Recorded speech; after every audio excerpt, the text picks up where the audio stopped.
Yay. Hi. My name is Betsy Mandela, and I'm here because you asked me the question, what do you want to succeed in? And my quick and easy answer is swimming. And if you recall Ms. Suarez's slide, when she asked and surveyed some of the students, how do you define success? Nobody mentioned swimming, okay? So why swimming? I'll get into that later. But of course, your next question is, how does one even do that? And to answer the question, I have to take you back. This is the Atlantic Ocean, somewhere between Robben Island and Blaubergstrand Beach in Cape Town, South Africa. The destination is over 7 kilometers away, and I'm swimming in 10 to 14 degrees Celsius water. I'm just wearing a regular bathing suit and a regular swim cap. I'm also swimming in a part of the world with one of the highest concentrations of great white sharks. At the time, only 16% of foreign swimmers successfully completed that crossing. So on that day, after swimming for 2 hours and 34 minutes, I successfully finished my swim. I swam 8.6 kilometers. And I was the first Asian to do the crossing. Now, is that success? It depends on how you define success. But certainly in that instant, I was successful because I got to the other side. But true success to me was to solve the puzzle of how can I keep doing this? I love this. And how do I make this my thing? And I don't mean as a hobby. I mean my main thing. Right. And then, even more exciting, was to answer the question, is there a way that swimming can help me afford to do even more swimming? So I thought of it, I had to be logical about it. I want to swim more. How do I swim more? I need to create more opportunities to swim. But then that would be jumping the gun, because who would swim with me? Why would they swim with me? Where would I find them? And how do I convince them to join me on this crazy dream of swimming in the open water? So I realized the main thing that I had to do was to build a community. All my efforts would have to be focused on that. The way we spoke, the way we presented ourselves, the people we worked with, all had to be focused on nurturing and growing this open water swimming community. So the first thing we did was to create an aspirational event. Yes. And the goal of the aspirational event was to be sort of like the peak accomplishment of open water swimming in the Philippines. And the only way that could happen is if we made it the new standard in open water swims. When I say new standard, that means in terms of safety, the swimmer's experience, and even the course features. In 2014, this is a typical open water swim course. If you wanted to swim 5 kilometers and this course loop was 1K, you do 5 loops over and over. And then if you were lucky, there were races that were 2 kilometers long, and then you'd only have to do 2.5 loops. We asked the question, what if we swam island to island in one great big 5K loop?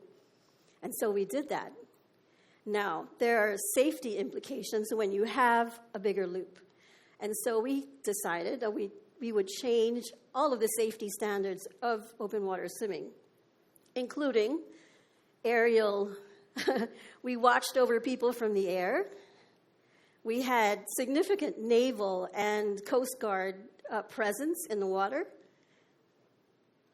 And we put marshals on pontoons every 200 meters all along that 5K course. So that's how we changed the standard of that. And then, in terms of the racers' experience, we would have coconuts at hydration stops. You know, when you swim to an island, have a coconut. And after the race, swimmers would have a boodle fight and enjoy and talk about their experience that day. Nearly 9 years later, other open water swims are already doing this. And it's easy to forget that we made this the norm. So, new standard achieved, I think. Now, we applied this formula, this new standard formula, to other swim destinations. And before we knew it, our open water swimming community had grown even more. And not just in 3 years we grew this, and we had regulars meaning they would come to every leg in our series and come back every year to join again. And we had organic influencers, meaning we didn't ask them to do it, and we certainly didn't pay them to do it, but they voluntarily convinced other people to come and try the swims. So now we have this thriving, happy open water swimming community after about 3 years, and now your next responsibility is how to make that grow. We came up with an introductory event, and this introductory event is about shorter distances.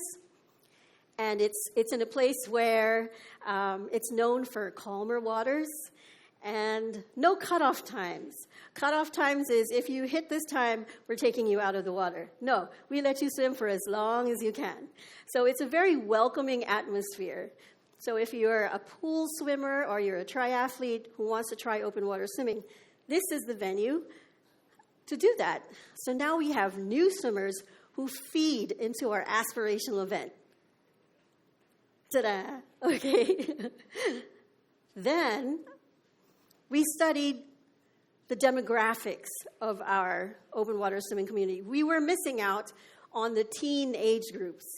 And, well, that's the thing. How do you convince a young swimmer to come into the open water? So we did this event where you have shorter swims, fast swims, fun atmosphere, and you do this with friends. And so we created, it's called open water swimming relays. 4 people swim 1,500 meters each, and it is surprising how all your fears and anxieties about the open water sort of fade away when you know someone's waiting for you for their next leg. And our measurement of success for this was that a 15-year-old and a 17-year-old who participated in the relays later became 5-kilometer and 10-kilometer champions at our aspirational event last year. So you might ask, after all of this, am I still swimming? Someone has to test these race courses. Someone has to discover these new venues. So who's doing that? It's me. I am swimming a lot. So I'm swimming a lot. And again, my goal was to swim even more. We could have stopped here. This is already a drastic change.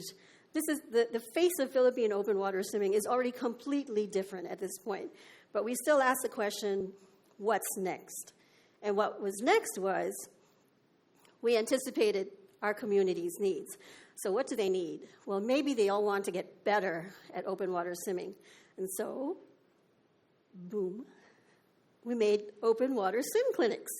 And open water swim clinics are basically, you come over to the open water and we teach you how to do all of the necessary skills to be an open water swimmer. That's drafting, turning around buoys, starting, all of that. So now, once a month, I am at the beach and on the water doing these open water clinics as well.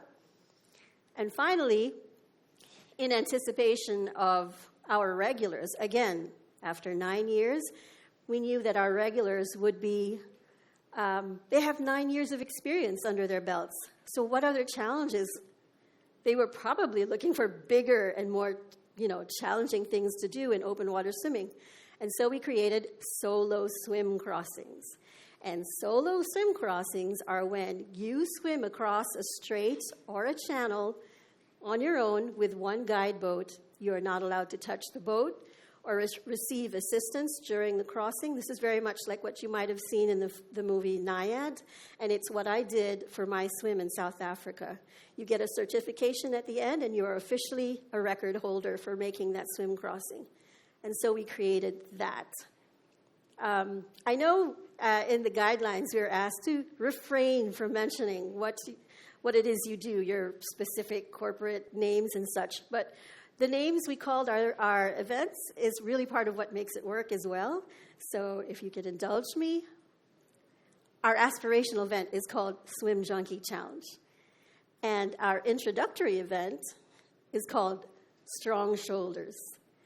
And then our relays are called Power Relays. And the O and W in power means open water.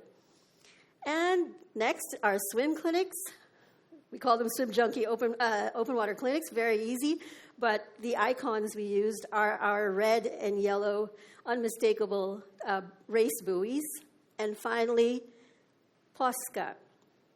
It's the Philippine Open Water Swim Crossings Association. And what's crazy is this association is the one that certifies the solo swim crossings. What's crazy to me is 9 years ago, before the community existed, these people, these wonderful people that I work with in POSCA, were doing other things. We have an engineer, we have a doctor, we have a lawyer, we have a marketing strategist. But because we started open water swimming from the ground up and we had a community, suddenly I have a board of directors working with me in POSCA. That is just wild. So what do we call ourselves? We call ourselves swim junkies. That's the open water swimming community. So the question is, what do you want to succeed in? My answer, I made it. How do you do this? I mean, swimming is not a normal thing that you hear when someone asks, what do you want to be successful at? I kept it very simple and very focused. My goal was to swim more. And more importantly, to find a way that swimming could help me to swim more. Now, you can replicate what I just did for other unconventional goals for success, like diving or what have you. It's easy.